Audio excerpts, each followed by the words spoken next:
Hello students, welcome to online classes. Today we start 9th class physics second chapter force and laws of motion. Topics of today lectures are force, impacts of force and the types of force. So what do you mean by force? Force means push or pull is called force. आपको figure में दिख रहा होगा एक boy object को push कर रहा है, एट द सेम टाइम वो बॉय उस ऑब्जेक्ट को पुल कर रहा है।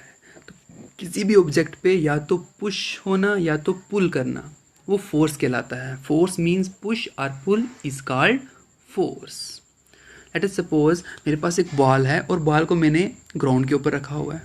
मैंने बैट के साथ उसको पुश किया तो मैं कह सकता हूँ मैंने उस बॉल के ऊपर फोर्स लगाई। आई होप आपको समझ में आ रहा है।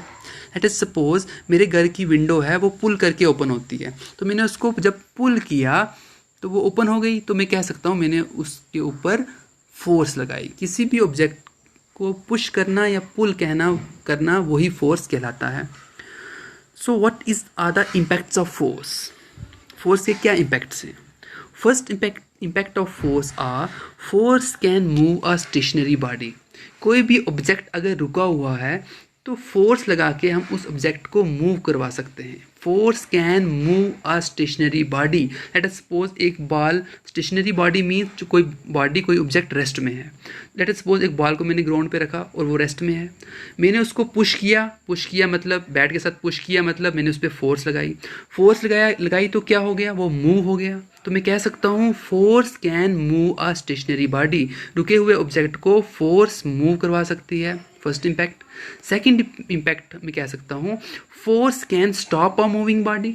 कोई बॉडी मूव हो रही है तो हम उस पर फोर्स लगा के उस ऑब्जेक्ट को स्टॉप कर सकते हैं। Force can stop a moving body. Let us suppose एक बॉल मेरी तरफ आ रहा है तो मैंने उस बॉल को पुश किया, मैंने उसको स्टॉप कर दिया। तो क्या हुआ, पुश किया मीन्स फोर्स लगाई, तो मैंने मूविंग बॉडी को फोर्स लगा के स्टॉप कर दिया। तो मैं लिख सकता हूँ force can stop a moving body.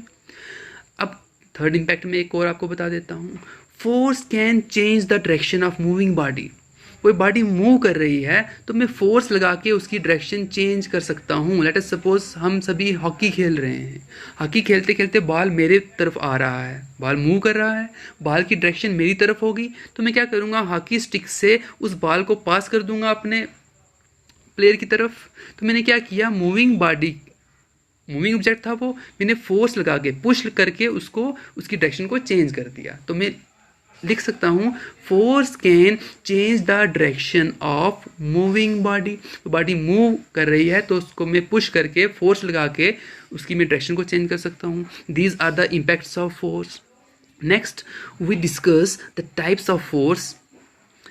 आपकी बुक के ऊपर दो तरह की फोर्स मेंशन है, एक बैलेंस्ड फोर्स और एक अनबैलेंस्ड फोर्स। सो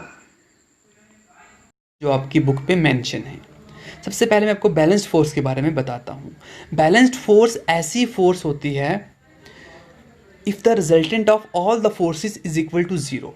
जब नेट फोर्स, टोटल फोर्स किसी ऑब्जेक्ट के ऊपर लग रही है, अगर वो टोटल फोर्स जीरो होती है तो उस टोटल फोर्स को हम कहेंगे बैलेंस्ड फोर्स। फिर से मैं रिपीट करता हूँ, if the resultant of all the forces is equal to zero। resultant means total force, net force। अगर net force किसी भी ऑब्जेक्ट के ऊपर जीरो है, टोटल फोर्स जीरो है, तो मैं कहूँगा उस ऑब्जेक्ट के ऊपर जो फोर्स लग रही है वो बैलेंस्ड फोर्स है। फॉर एग्जाम्पल आपको स्क्रीन पे ये इमेज दिख रही है, एक वुडन ब्लॉक टेबल के ऊपर हमने प्लेस किया हुआ है। इसके ऊपर राइट साइड भी फोर्स लग रही है और लेफ्ट साइड भी फोर्स लग रही है। लेट अस सपोज जो राइट साइड फोर्स लग रही है वो 5 न्यूटन लग रही है। न्यूटन यूनिट होती है फोर्स की, हम आगे डिस्कस करेंगे आने वाले चैप्टर में। लेफ्ट साइड भी फोर्स लग रही है। Let us suppose left side जो फोर्स लग रही है वो भी 5 न्यूटन लग रही है। एक डाउनवर्ड की तरफ फोर्स भी लग रही है वुडन ब्लॉक की, जिसको हम कहते हैं वेट ऑफ द ऑब्जेक्ट। एक अपवर्ड की तरफ भी फोर्स लग रही है जिसको हम कहते हैं रिएक्शन। डाउनवर्ड और अपवर्ड को रहने दें, आप सिर्फ जो लेफ्ट और राइट की तरफ फोर्स लग रही है वो देखें। लेट अस सपोज इस बॉक्स को एक बॉय है या एक गर्ल है, वो राइट साइड इसको ले जा रहा है और 5 न्यूटन की फोर्स लगाई हुई है उसने। इस साइड। लेट अस सपोज एक उसी सेम टाइम एक बॉय है, उसको लेफ्ट साइड उसको खींच रहा है, वो उसने भी सेम फोर्स अप्लाई की है 5 न्यूटन की। तो ये क्या टोटल फोर्स क्या रहेगी, 5 न्यूटन इधर जा रहा है, 5 न्यूटन इधर जा रहा है, टोटल फोर्स तो 0 हो जाएगी। लेट अस सपोज ये प्लस का 5 है, अगर ये प्लस का 5 है तो ये वाला माइनस का 5 होगा, क्योंकि ये उस डायरेक्शन के अपोजिट होगा, तो -5 +5 -5 क्या हो जाएगा 0। टोटल फोर्स मैं कह सकता हूँ इस ऑब्जेक्ट के ऊपर अभी 0 लग रही है। तो ऐसी फोर्स को हम कहते हैं बैलेंस्ड फोर्स। आई होप आपको समझ में आ रहा है। Balanced force means if the resultant of all the forces is equal to 0। अगर रिजल्टेंट किसी ऑब्जेक्ट के ऊपर 0 फोर्स लग रही है, टोटल फोर्स 0 लग रही है, तो हम कहते हैं उस ऑब्जेक्ट के ऊपर बैलेंस्ड फोर्स लग रही है। फॉर एग्जाम्पल ये फिगर आपको दिख रही है, इस फिगर में एक बॉय इस साइड इसको पुश कर रहा है। मैं आपको बताने की कोशिश करूँगा। यहाँ पे ये बॉय इस साइड पुश कर रहा है और ये बॉय इस साइड पुश कर रहा है। तो क्या हो रहा है यहाँ पे, लेट अस सपोज ये बॉय यहाँ पे 2 न्यूटन फोर्स लगा रहा है इस साइड, और ये बॉय भी 2 न्यूटन फोर्स लगा रहा है इस साइड। अब एरो को ध्यान से देखें, एरो को, ये दोनों अपोजिट की तरफ लगा रहे हैं ना फोर्स, अपोजिट फोर्स लग रही है। अब दोनों लेट अस सपोज मैंने किया, ये भी 2 न्यूटन लगा रहा है, ये भी 2 न्यूटन लगा रहा है। अब दोनों की अपोजिट फोर्सेस हैं। अगर ये वाली प्लस की 2 न्यूटन फोर्स है तो ये उसकी रिवर्स डायरेक्शन में है, तो ये माइनस में आएगी। 2 - 2 क्या हो जाएगा 0, रिजल्टेंट फोर्स 0, टोटल फोर्स 0। तो ऐसी फोर्स को मैं कहूँगा balanced force. Balanced force means if the resultant of all the forces is equal to 0। क्या अगर ये दोनों बॉय बराबर बराबर फोर्सेस लगा रहे हैं और अपोजिट फोर्स लगा रहे हैं, अपोजिट मतलब ये इस तरफ, अपोजिट मीन्स ये वाला इस तरफ और ये वाला इस तरफ, अपोजिट फोर्स लगा रहे हैं और सेम फोर्स लगा रहे हैं। अब मुझे बताएं क्या ये ऑब्जेक्ट मूव करेगा? ये ऑब्जेक्ट बिल्कुल भी मूव नहीं करेगा। क्यों मूव नहीं करेगा? क्योंकि इसके ऊपर अपोजिट फोर्सेस लग रही हैं और सेम लग रही हैं। सपोज इसके ऊपर भी 2 न्यूटन लग रही है और इसने भी 2 न्यूटन लगाई हुई है, तो ये ऑब्जेक्ट मूव नहीं करेगा। तो हमें यहाँ से ये पता चला due to balanced force object move नहीं करता। अगर किसी भी ऑब्जेक्ट के ऊपर बैलेंस्ड फोर्स अप्लाई हो रही है, याद रखें, अगर किसी भी ऑब्जेक्ट के ऊपर बैलेंस्ड फोर्स अप्लाई हो रही है तो वो ऑब्जेक्ट मूव नहीं करेगा। Balanced force can't move a body. Balanced force कभी भी किसी ऑब्जेक्ट को मूव नहीं करवाएगा। अब मुझे बताएं, मैं एक आपको फिर से बताने की कोशिश करता हूँ। यहाँ पे लेट अस सपोज मैं यहाँ पे एक बॉक्स और बना रहा हूँ, ध्यान से देखें। अब मुझे बताएं क्या ये बैलेंस फोर्स है या नहीं है। ये है, यहाँ पे एरो लगाया मैंने और यहाँ पे मैंने बोला 2 न्यूटन है। अब ऐसे एरो लगाया मैंने, अब ये इस साइड मूव कर रहा है, ये भी लेट अस सपोज 2 न्यूटन है। अब मुझे बताएं क्या ये बैलेंस्ड फोर्स है? जी हाँ, बिल्कुल आपका आंसर सही ही होगा। मुझे मालूम है आपको समझ में आ गया है। ये बैलेंस्ड फोर्स नहीं है। क्यों नहीं है? बैलेंस्ड फोर्स का मतलब होता है रिजल्टेंट फोर्स 0, टोटल फोर्स 0 होनी चाहिए। अब ये देखो, ये वाली डायरेक्शन ये है, ये 2 न्यूटन हो जाएगी। अब ये भी उसी सेम डायरेक्शन में है, क्या ये अपोजिट डायरेक्शन में लग रही है? नहीं, ये उसी डायरेक्शन में जा रहा है ऑब्जेक्ट। तो 2 + 2 हो जाएगा। टोटल फोर्स क्या रहेगी यहाँ पे? फोर्स 4 आ जाएगी total force. Let us suppose एक बॉक्स है, एक भाई और बहन दोनों इस डायरेक्शन में इनको मूव कर रहे हैं। इसने भी इस डायरेक्शन में लगाई राइट साइड और इसने भी राइट साइड फोर्स लगाई। तो सिंपल सी बात है, ये ऑब्जेक्ट सिंपल सी बात है मूव करेगा, क्योंकि दोनों राइट साइड फोर्स लगा रहे हैं इसको। तो ये क्या बैलेंस्ड फोर्स होगी? सिंपली ये बैलेंस्ड फोर्स नहीं होगी। अभी मैंने आपको बताया बैलेंस्ड फोर्स से कोई ऑब्जेक्ट मूव नहीं करता, और बैलेंस्ड फोर्स के ऊपर अपोजिट फोर्सेस लगी होती हैं ऑब्जेक्ट के ऊपर। तो यहाँ पे अपोजिट फोर्सेस नहीं है, सेम फोर्सेस हैं, यहाँ से यहाँ और यहाँ से भी वहाँ, मतलब उस साइड लग रही है 2 और 2 प्लस हो जाएगी। अगर अपोजिट होगी तो वो माइनस हो जाएंगी। तो अगर माइनस हो गया, अगर 0 आ रहा है तो वो बैलेंस्ड फोर्स होगी। एक एग्जांपल मैं और देता हूँ आपको, मुझे पता है और आप आंसर दे देंगे, आपको समझ में आ रहा है। लेट अस सपोज मैंने ये ऑब्जेक्ट बनाया, यहाँ से यहाँ मैं दे रहा हूँ इसको 5 न्यूटन। सपोज ये आपका भाई है, इस साइड आप फोर्स लगा रहा है 5 न्यूटन, और आपका भाई है सेम डायरेक्शन में फोर्स लगा रहा है और ये सेम फोर्स लगा रहा है। सर से मैं फिर से बताता हूँ आपको, इससे एग्जांपल देने की कोशिश करता हूँ मैं, डिफरेंट एग्जांपल। ये भी ये शायद बैलेंस्ड फोर्स नहीं होगी, आप ध्यान से देखें। ये फोर्स लगा रहा है 2 न्यूटन, सपोज ये 2 न्यूटन लगा रहा है। सपोज ये अपोजिट डायरेक्शन में ही लगा रहा है, लेकिन ये 1 न्यूटन लगा रहा है। कितनी लगा रहा है ये? 1 न्यूटन। अब ये 2 न्यूटन लगा रहा है यहाँ से यहाँ। अब ये अपोजिट है तो माइनस का साइन आएगा। 2 - 1, 2 - 1 कितना होता है? 1। इट मीन्स टोटल फोर्स 0 नहीं आई, तो ये बैलेंस्ड फोर्स नहीं है। बैलेंस्ड फोर्स में अपोजिट फोर्सेस जरूर होती हैं, लेकिन वो अपोजिट फोर्सेस इक्वल होती हैं। यहाँ पे अपोजिट फोर्सेस इक्वल नहीं है। ये वाला जो बॉय है ज़्यादा फोर्स लगा रहा है, ये कम लगा रहा है। इट मीन्स ये जो बॉक्स है इस साइड मूव करेगा, तो ये बैलेंस्ड फोर्स नहीं होगी, ये अनबैलेंस्ड होगी। बैलेंस्ड फोर्स का मतलब टोटल फोर्स 0। आई होप आपको समझ में आ रहा है।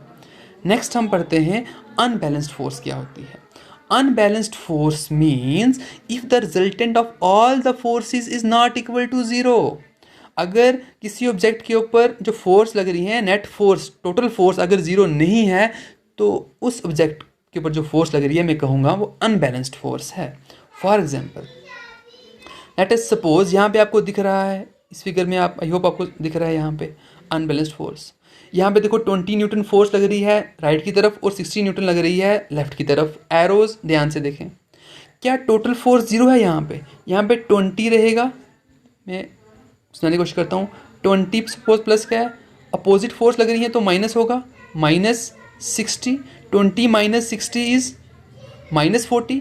तो इसका मतलब ये जो बॉय है, ये वाला, इस साइड वाला, ये ज़्यादा फोर्स लगा रहा है, तो ऑब्जेक्ट यहाँ मूव करेगा और टोटल फोर्स क्या रहेगी, 40 न्यूटन, जो नीचे वाले फिगर में आपको शो हो रही है। आई होप आपको समझ में आ रहा है। मैं फिर से बता रहा हूँ, यहाँ पे 20 न्यूटन लग रही है राइट साइड और सेम टाइम 60 न्यूटन लग रही है लेफ्ट साइड। यहाँ पे 20 प्लस का, यहाँ पे 60 माइनस का। 20 - 60 होता है 40, मतलब 40 न्यूटन फोर्स लग रही है। और कहाँ पे लग रही है 40 न्यूटन? लेफ्ट साइड, इस साइड ज़्यादा है ना। तो ये देखो, ये सेकंड वाली फिगर में शो हो रहा है कि ये लेफ्ट साइड जाएगा ये बॉक्स, और टोटल फोर्स रहेगी इस पे 40 न्यूटन।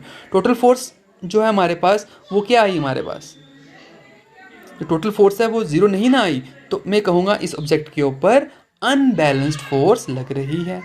और अनबैलेंस्ड फोर्स वो वाली फोर्स होती है जिससे ऑब्जेक्ट मूव होता है। Unbalanced force can move a body. Unbalanced force की वजह से कोई भी ऑब्जेक्ट, कोई भी बॉडी मूव कर पाती है। अगर किसी भी ऑब्जेक्ट पे अनबैलेंस्ड फोर्स लग रही है, इट मीन्स वो ऑब्जेक्ट मूव कर रहा है। आई होप आपको समझ में आ रहा है। तो यहाँ पे देखें आप, इस फिगर में ये बैलेंस्ड फोर्स की एग्जांपल दी हुई है। 60 Newton right side, 60 Newton left side, plus का 60 माइनस का 60, क्या कोई इम्पैक्ट पड़ेगा? एक आपका भाई जो है राइट साइड फोर्स लगा रहा है 60 न्यूटन की, ये वाला, अब ये लगा रहा है लेफ्ट साइड 60 न्यूटन की, टोटल इम्पैक्ट क्या हो जाएगा? 0। 60 - 60 0, तो नीचे वाली फिगर में शो हो रहा है 0 न्यूटन। ये ऑब्जेक्ट मूव नहीं करेगा। तो क्या होगा, बैलेंस्ड फोर्स से कोई ऑब्जेक्ट मूव नहीं करता और रिजल्टेंट फोर्स 0 के इक्वल आ गई है। और रिजल्टेंट फोर्स 0 के इक्वल आ गई है, तो यही होती है balanced force. If the resultant of all the forces is equal to 0, then we say that these forces are known as balanced force. If the resultant of all the forces is not equal to 0, then this type of force is known as unbalanced force. तो आपने 2 points याद रखने हैं balanced force और unbalanced force के बारे में, कि बैलेंस्ड फोर्स ऐसी फोर्स होती है जिसकी मदद से ऑब्जेक्ट मूव नहीं कर पाता है, और अनबैलेंस्ड फोर्स से ही ऑब्जेक्ट मूव करता है। अगर कोई आपको क्वेश्चन पूछता है, एक बाइक मूव हो रही है, उस बाइक के ऊपर कौन सी फोर्स लग रही है, तो आप कहेंगे अनबैलेंस्ड फोर्स लग रही है, क्योंकि अनबैलेंस्ड फोर्स से कोई ऑब्जेक्ट मूव करेगा। अनबैलेंस्ड फोर्स होगी तभी कोई ऑब्जेक्ट मूव करेगा। आई होप आपको समझ में आ रहा है। और बैलेंस्ड फोर्स से कोई ऑब्जेक्ट मूव नहीं करता। तो यहाँ पे फिर से मैं आ जाता हूँ बैलेंस फोर्स की डेफिनेशन में। When the net force on an object equal to 0, ये आपको मैंने समझा दिया with examples. These do not produce change in motion. Balanced force से किसी ऑब्जेक्ट का मोशन चेंज नहीं होता, कोई ऑब्जेक्ट मूव नहीं होती, क्योंकि टोटल फोर्स 0 हो जाती है, तो फोर्स वहीं रहती है। अनबैलेंस्ड फोर्स क्या होता है? When the net force on an object is not equal to 0, जब मैंने आपको बताया if the resultant of all the forces not equal to 0, that type of force is known as unbalanced force. और unbalanced force responsible है object के motion में। These produce the change in motion. Unbalanced force की मदद से ही कोई object move करता है। आई होप आपको समझ में आ गया है। Thank you, have a nice day.